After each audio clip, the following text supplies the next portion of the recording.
Assalamualaikum warahmatullahi wabarakatuh. Yang terhormat Ibu Sri Nurmaningsih MPD selaku dosen pengampu mata kuliah Bahasa Indonesia dan teman-teman ekonomi syariah kelas A yang berbahagia. Puji syukur kehadirat Allah Subhanahu wa taala yang telah melimpahkan nikmat sehat dan nikmat sempat sehingga kita dapat berkumpul dan berdiskusi kembali dalam keadaan sehat walafiat. Salawat serta salam semoga tetap tercurah limpahkan pada junjungan kita Nabi besar Muhammad SAW, karena berkat beliaulah yang telah membawa kita dari alam kebodohan menuju alam yang penuh dengan ilmu pengetahuan. Sebelumnya perkenalkan, nama saya Heni Nur Aisyah Putri selaku moderator dan pemateri pertama dari kelompok 9 yang akan membahas materi tentang memahami pentingnya kemampuan berbicara atau berpidato. Baik, yang pertama yakni pengertian pidato.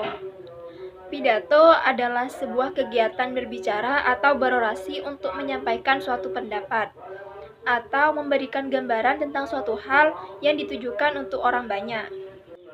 Pidato yang baik yakni pidato yang dapat memberikan kesan positif bagi para pendengarnya. Kemampuan berpidato atau berbicara yang baik di depan umum dapat membantu untuk mencapai jenjang karir yang lebih baik.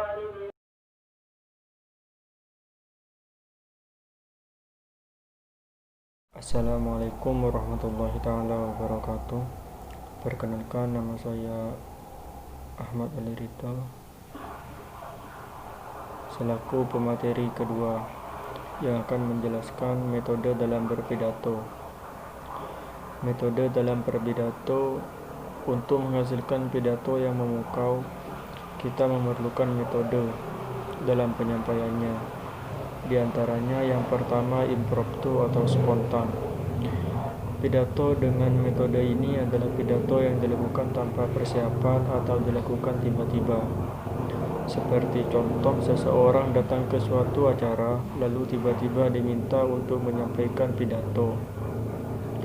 Yang kedua, kerangka atau extempore. Pidato dengan metode ini dicirikan dengan adanya konsep berupa poin utama yang akan disampaikan atau lebih dikenal dengan outline. Dan metode ini dianggap yang paling baik yang sudah terlatih pidato karena tidak terlalu monoton seperti manuskrip. Outline pidato menjadi pedoman dalam menyampaikan pidato. Sesekali melihat konsep lalu mengembangkan isi pidato dengan pengetahuan dan analisis sendiri. Yang ketiga ialah menghafal. Metode ini ditandai dengan hafalan. Setelah naskah ditulis, dihafal lalu disampaikan. Metode ini banyak dilakukan oleh peserta lomba pidato. Kekuatan hafalan merupakan kekuatan pidato dengan metode ini. Dan yang terakhir, nomor 4, naskah. Pidato naskah atau yang biasa disebut manuskrip adalah pidato dengan membaca naskah. Metode ini sering kita dengarkan seperti pidato kenegaraan dan juga pidato dalam acara-acara resmi yang riskan jika terjadi masalah.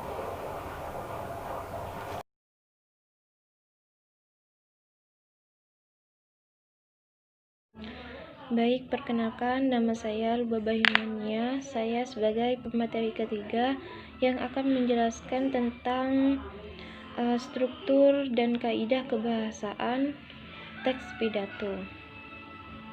Ada beberapa struktur yang bisa membuat suatu teks pidato secara utuh dan berkesinambungan.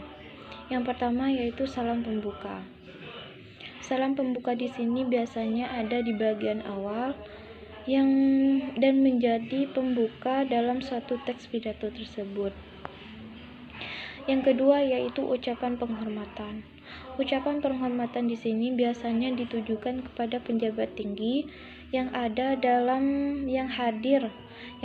dalam acara yang ada di dalam pidato tersebut. Misalnya kalau di dalam pondok pesantren, ucapan penghormatannya tersebut ditujukan kepada pengasuh pondok pesantren tersebut, terus ke Dewan Ma'hadiyah, dan struktur kepengurusan, dan tak lupa pula yang terakhir yaitu kepada para santri. Yang ketiga yaitu adalah ucapan rasa syukur. Biasanya ucapan rasa syukur ini berisi tentang rasa syukur kita karena bisa berkumpul bersama dan dalam tempat yang insya Allah penuh mubarakah. Yang keempat yaitu isi dari pidato. Isi dari pidato di sini yaitu bagian yang paling penting dalam teks pidato. Bagian ini berisi tentang informasi, gagasan, ide, atau hal-hal lain yang ingin disampaikan pada para hadirin yang sudah hadir di tempat itu. Dan tentunya isi pidato ini sangat berkaitan dengan tema pidatonya. Artinya tidak melenceng dari tema pidatonya tersebut. Yang terakhir yaitu penutup pidato. Penutup pidato di sini biasanya berisi kesimpulan dari isi pidato tersebut yang telah disampaikan dan diikuti dengan salam penutup. Selain struktur pidato, di sini ada kaidah kebahasaan teks pidato.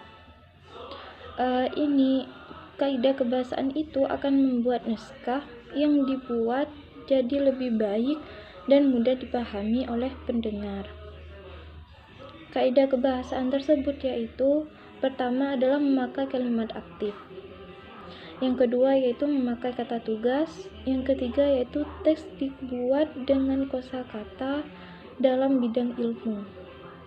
Teks dibuat dengan memasukkan sinonim yang fungsinya buat penekanan. Yang selanjutnya yaitu menyisipkan beberapa kata benda yang abstrak buat menyatakan sesuatu supaya si pendengar bisa mencerna artinya sendiri. Berusaha memberikan informasi yang informatif dan padat serta menghindari penulisan yang secara bertele-tele. Yang terakhir yaitu memasukkan beberapa referensi terutama buat pidato yang sifatnya ilmiah sebagai data pendukung. Mungkin hanya ini yang dapat saya sampaikan, kurang lebihnya saya mohon maaf.